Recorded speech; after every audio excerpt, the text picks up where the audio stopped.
नमस्कार, मैं हूं आपके साथ अभिषेक। हरियाणा के मुख्यमंत्री नायब सिंह सैनी ने फतेहाबाद में सांसद खेल महोत्सव के ग्रैंड फिनाले में पहुंचकर खिलाड़ियों से मुलाकात की। सीएम सैनी ने हरियाणा के खिलाड़ियों की सराहना करते हुए उन्हें धाकड़ बताया। उन्होंने कहा कि हरियाणा के खिलाड़ी देश विदेश में देश का नाम रोशन कर रहे हैं।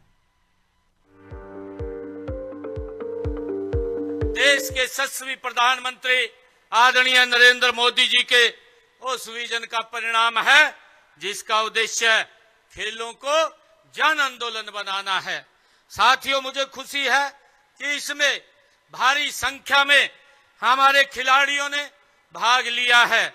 इसमें सिरसा लोकसभा क्षेत्र के देश के टॉप 10 लोकसभा क्षेत्रों में ये शामिल भी हो गया है। इसके लिए मैं विशेष तौर से अपने राज्यसभा के सांसद सुभाष बराला जी और उनकी पूरी टीम को मैं बहुत बहुत बधाई और शुभकामनाएं देता हूं। मुख्यमंत्री नायब सिंह सैनी ने कहा कि हरियाणा के खिलाड़ी ओलंपिक, एशियाड और राष्ट्रमंडल खेलों में शानदार प्रदर्शन कर रहे हैं और सोने के पदक जीतकर देश की झोली में डाल रहे हैं। सीएम सैनी ने ये भी कहा कि प्रदेश सरकार खिलाड़ियों को प्रोत्साहित करने के लिए नई नीतियां बना रही है और उन्हें हर संभव मदद दी जा रही है। वही पदक जीतने वाले खिलाड़ियों को करोड़ों रुपए के नगद इनाम भी दिए जा रहे हैं और सरकारी नौकरी देने की प्रक्रिया भी चल रही है। साथियों, यह सांसद खेल महोत्सव मात्र एक खेल प्रतियोगिता नहीं है, यह एक स्वस्थ उत्सव भी है। साथियों, यह हमारे खेलो इंडिया और फिट इंडिया अभियान को जमीनी स्तर पर बल देने का एक कार्य भी है। इसका ध्येय स्पष्ट है कि फिट युवा फॉर विकसित भारत। आदरणीय प्रधानमंत्री जी ने जो संकल्प लिया है कि हमने 2047 तक ये विकसित भारत बनाना है, उस विकसित भारत में हमारे युवाओं की महत्वपूर्ण भूमिका होगी। जब हमारा युवा फिट होगा तो भारत भी हिट होगा, ये विकास की गति के ऊपर आगे बढ़ेगा। साथियों, कई बार इंसान के अंदर हुनर होने के बाद भी अवसर न मिलने से वह कामयाबी की सीढ़ी नहीं चढ़ सकता। इस बात को समझते हुए देश के यशस्वी प्रधानमंत्री आदरणीय नरेंद्र मोदी जी ने सांसद खेल स्पर्धा ये करवाने का ये आह्वान किया है। सीएम ने प्रधानमंत्री नरेंद्र मोदी के 2026 के ओलंपिक में भारत को खेल महाशक्ति बनाने के लक्ष्य का भी समर्थन किया।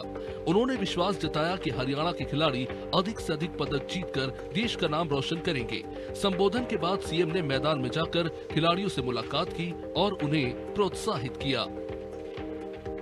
खेल से जोड़ने की यह केंद्र सरकार की अनोखी ये आदरणीय प्रधानमंत्री जी की पहल है। साथियों, सांसद खेल स्पर्धा का उद्देश्य स्थानीय खेलों को बढ़ावा देना और युवाओं को एक बेहतर मंच प्रदान करना है। इस प्रकार के आयोजन से न केवल आपकी खेल में रुचि बढ़ती है, बल्कि राज्य, राष्ट्रीय, अंतर्राष्ट्रीय स्तर पर भी खेलने के लिए आपको प्रोत्साहन मिलता है। साथियों, यह प्रोत्साहन भविष्य में पदक जीतने में आपकी मदद करेगा, ये मुझे पूरा विश्वास है। साथियों, खेलों में हरियाणा की बात होती है तो हमारा सीना गर्व से चौड़ा होता है और हरियाणा खिलाड़ियों की ये खान है। जहां पर जो भी खेल हमारे होते हैं, हम सब ये देखते हैं कि यह हमारे युवाओं की जो मजबूत इच्छा शक्ति है, उनकी कड़ी मेहनत का ये नतीजा है। और खेल देश के अंदर हो रहे हों चाहे देश के बाहर हो रहे हों, हरियाणवी खिलाड़ी अपनी उपलब्धियों से देश के झंडे को ऊंचा करने का निरंतर कार्य हमारे खिलाड़ी कर रहे हैं।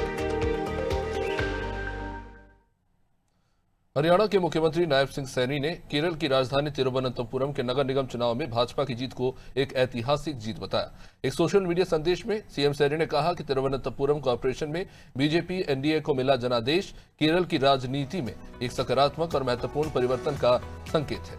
इससे स्पष्ट हो जाता है कि जनता सुशासन और विकास के लिए सिर्फ एनडीए पर भरोसा जता रही है। सीएम सैनी ने कहा कि प्रधानमंत्री नरेंद्र मोदी के दूरदर्शी नेतृत्व और मार्गदर्शन में तिरुवनंतपुरम सभी क्षेत्रों में विकास के नए कीर्तिमान स्थापित करेगा।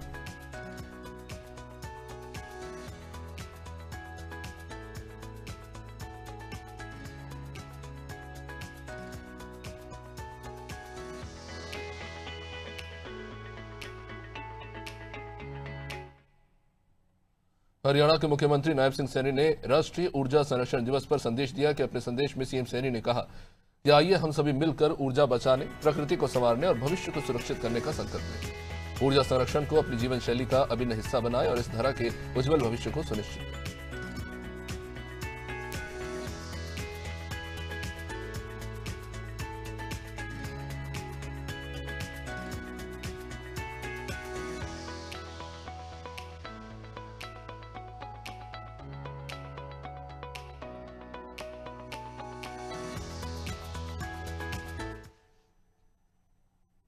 हरियाणा के मुख्यमंत्री नायब सिंह सैनी 15 दिसंबर को सोनीपत में मुख्यमंत्री सुशासन सहयोगी कार्यक्रम यानी कि CMGGA द्वितीय का विधिवत शुभारंभ करेंगे। इस कार्यक्रम का उद्देश्य प्रदेश में प्रशासनिक व्यवस्था को और अधिक पारदर्शी, प्रभावी और नागरिक केंद्रित बनाना है, ताकि सरकारी योजनाओं और सेवाओं का लाभ अंतिम व्यक्ति तक समयबद्ध रूप से पहुंच सके। इससे हरियाणा में सुशासन को नई गति और दिशा मिलेगी। तो मुख्यमंत्री संबोधित कर रहे थे, जहां उन्होंने सुशासन पर जोर दिया। अपने संबोधन में उन्होंने कहा कि व्यवस्था ट्रांसपेरेंट होनी चाहिए। सुशासन सहयोगी कार्यक्रम जहां पे वो अपने वक्तव्य प्रस्तुत कर रहे थे, उन्होंने कहा कि कार्यक्रम का उद्देश्य ही प्रदेश में प्रशासनिक व्यवस्था को और अधिक ट्रांसपेरेंट बनाना है, इफेक्टिव बनाना है और लोगों को ध्यान में रखकर किस तरह से नागरिक केंद्रित बनाया जाए, इस पर काम करना है, ताकि तमाम जो योजनाएं सरकार के द्वारा चलाई जा रही है जनहित के लिए, उसका लाभ सीधे लोगों तक पहुंचे और समय से पहुंचे।